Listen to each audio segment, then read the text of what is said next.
So, sorry about that. I had a phone call. There's 2 minutes left in. Ryder at Iona. He's up 3 with 2 minutes to go. Ryder was 2 players down. But needs to score quickly. But that is the finishing touches. With a minute 36 left and 88 seconds on the shot clock. This is if Iona can. Ryder's gonna be forcing off turnovers and stuff if Iona can just hang on to that ball. This one's over.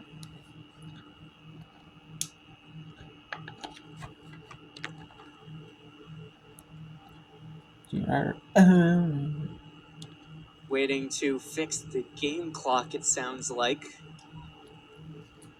Make sure there's the exact right amount of time to go in this one. Coach Lauren Kahn's squad looking to pick up their 8th win of the season, and most importantly, their 3rd in conference play. It is still 6 teams that will make the MAC tournament at the end of this month.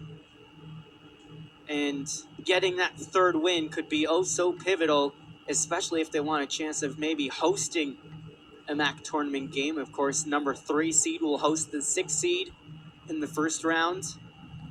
Then the 4 will host the 5. And the rest of the games will be hosted by the number 1 overall seed, which right now looks like it will be Fairfield again, the powerhouse of the MAC in women's lacrosse for the past couple of years. But listen, as these final seconds are ticking down, this was it was an impressive showing from Ryder, who made a really nice push in the second half to tie this game at 9 after Iona had gone up 9-5 to start the 3rd quarter. But another great showing from head coach Lauren Kahn's squad and the Gales, who moved to 3-1. You mentioned it, Charlie. They had 3 conference wins all season last year, and that was the most in Lauren Kahn's, at that time, 4 years at the helm. And now in year 5, they're off to a 3-1 start. Final seconds are going to tick off. And that is it. Iona is going to beat Ryder 14-11. And Iona is going to prove it even 3-1 in Metro-Lanka Lacrosse play. Well, Ryder falls to even 2-2 in conference play. We have ESPN Plus action between High Point and Winthrop here. High Point leading Winthrop 12-5 with a minute 38 to go in the second quarter. Looked like it was a few minutes, like with about the 6.5 minute mark, it looked like it was going to be a run rule in favor of, or running clock in favor of High Point. Now it's Winthrop's trying to go back to the half with some good momentum. Cutting back the lead now. Yeah, it was like, now it was about, I think it was 9, I believe, 11-2. Now it's 12-5, so it's a 7-goal game. So they cut the lead down too, so you gotta feel good about that. And this Big South Lacrosse matchup. Foot top.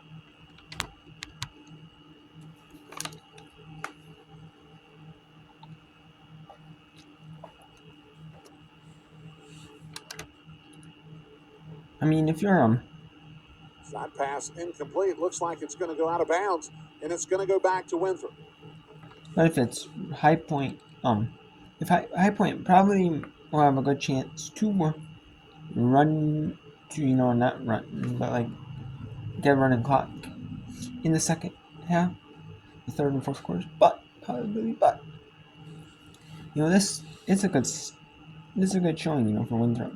Maybe if they can cut it a good bit though, maybe makes it interesting. Maybe makes it more interesting. Maybe makes it a little bit interesting, And that is the final second quarter, the first half. High Point University leads 12-5, and they're gonna go to a 10-minute halftime break. And I'll be back at that one. We have Gardner-Webb here, and Mercer in Big South versus SoCon. They are conference. This is a non-conference. There may be conference rivals in women's lacrosse. We have Gardner-Webb 0-11 in overall, 0-2 in conference play. Mercer's 5-5 in the overall, but they're 2-0 in conference play. Or this could be a non-conference matchup. We got Mount St. Mary's 1-0 over Canisius. Mount St. Mary's is 3-7 and 1-2 overall in conference. Canisius 8-3, 1-2 overall in conference. Top 8 make the conference. Top 6 make the conference tournament. We have Quinnipiac 1-8, 0-3 in conference. Well, Manhattan is 3-8, 0-3 in conference. And we have the Mayor's Red Foxes 3-7, but 2-1 in conference against Fairfield. 25th ranked Fairfield 9-1, 3-0 in conference. So it is a rainy day here at Marist, and same for Manhattan. It looks like Canisius is playing in the rain too. So we got Big South. We got Metrolank Athletic Conference action here in the rain. Let's go to the free position. And that is in. No, it is not. It's a save. Looked like it was in. But no.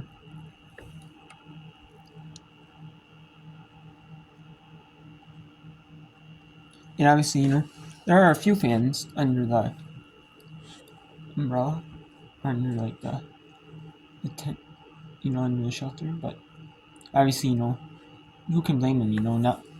I mean, it looks like, you can blame them. Most people don't want to be on this weather, and you can't blame them for that.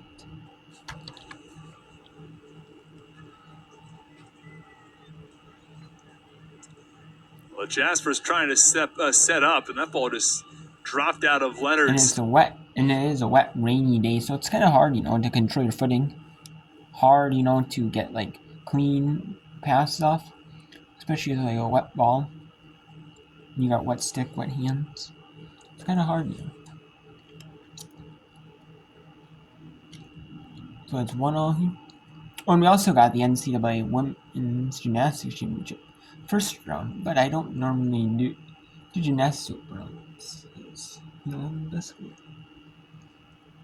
there's not a lot, and it's kind of hard, to whip rounds in gymnastics. It is. It's kind of hard, for gymnastic meets. Kind of hard, Like, it is.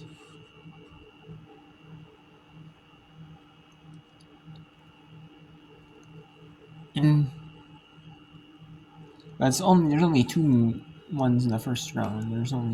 It was Illinois Ball State at Michigan University in the Ann Arbor Regional, and we have the Fayetteville Regional. We have BYU Boise State in that region. At Arkansas. When it's a play-in the second round. Or the second round gymnastics match. And then then there's so many teams, probably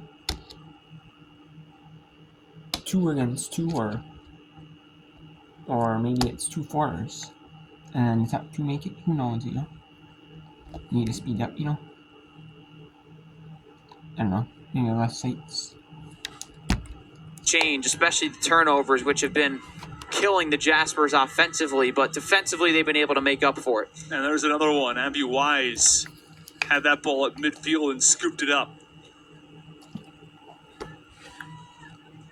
Okay, so now let's flip over. Oh, they're having a timeout here.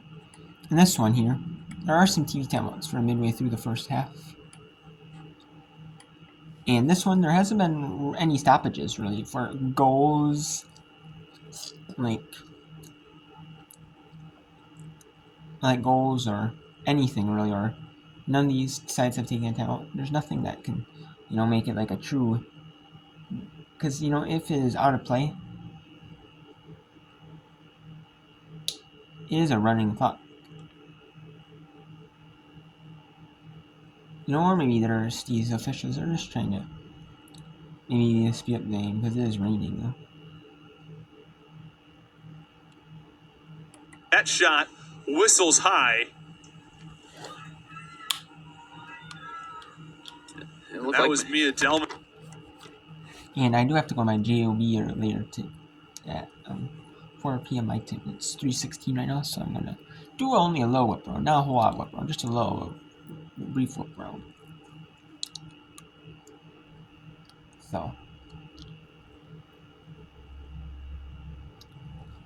Turn the ball over quite as and much. After this game, I'm gonna go to the Fairfield Manhattan. You said it perfectly. The riding game has been excellent for Quinnipiac thus far, and Manhattan haven't done themselves any favors with some errant passes, but Quinnipiac has applied some pressure early that has really forced Manhattan into some tough decisions, and Gambardella able to launch that one over the top, but it's going to result in another turnover. Yeah, another violation. I think the idea was you can't break the ride, just send it as steep as you can and see what happens. I mean, it wasn't the worst idea because there was a player open, but it's just hard in these conditions to get that ball over the top with the wind whip. In this game, it looks like, it's going. There's wind whipping wind. It's kind of hard, to score this one. And it's going to be like these teams are just going to be happy when this one's over, to get it over with. I'm surprised, like they didn't just postpone it to like the next day, but they're really brave and play it out in the rain. This makes a very difficult game, though. Very difficult, tough game.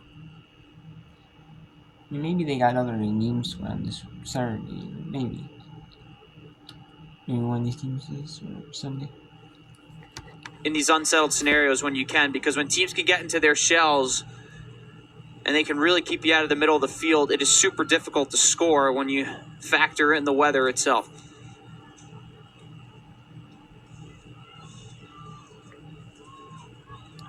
Play that ball in front. It's loose. And the Bobcats scoop it up. This is an area so far we've seen today where the Bobcats have found some success, winning the race to a lot of ground balls.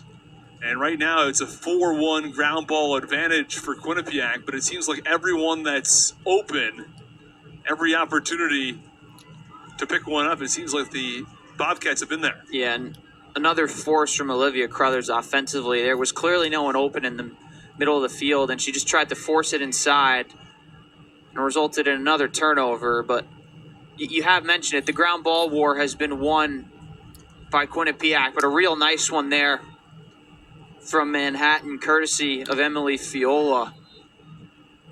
Just getting her nose dirty, making things happen, but yet another turnover in the clearing game. But it's gathered back by Manhattan. It's Hannah Cleary with it in the final seconds of the first quarter will likely tick. And that's going to be it. End of quarter one. Quinnipiac and Manhattan 1-1 here in that first quarter. What a slow first quarter, but it is raining here.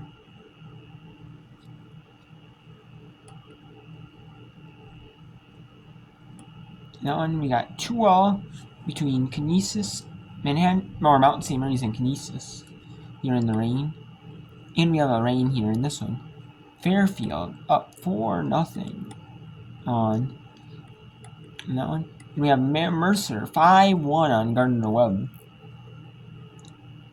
Oh, it is a Big South lacrosse match. Mercer has joined in the Big South for women's lacrosse.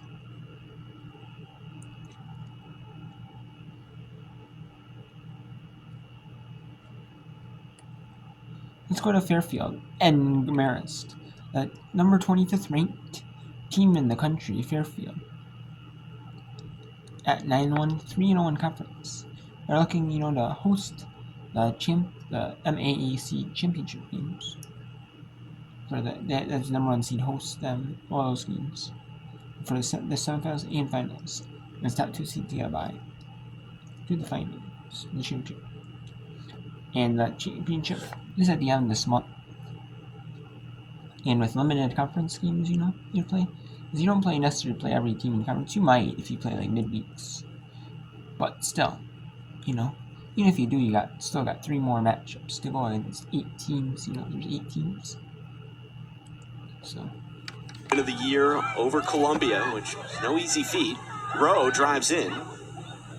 Pass gets through, but Morris with the save. He'll stay with Fairfield, a minute to shoot. It doesn't get easier for the Red Foxes as they're going up to Niagara on Saturday to face a really good Purple Eagle team. Yeah, that's a tough road trip to make, whether you're going up there or going to Canisius. Not an easy one, a lot of hours on the bus. But they played a lot of similar teams, actually. Playing UConn, playing Hofstra, Vermont, teams that Fairfield, admittedly, they beat, but Marist, for the most part, was able to hang in those games. With the exception of UConn, they were pretty close games. 3 goals here, 4 goals there, able to hang around. Yeah, those tough non-conference games really get you ready for the conference games, especially in a great MAC lacrosse conference.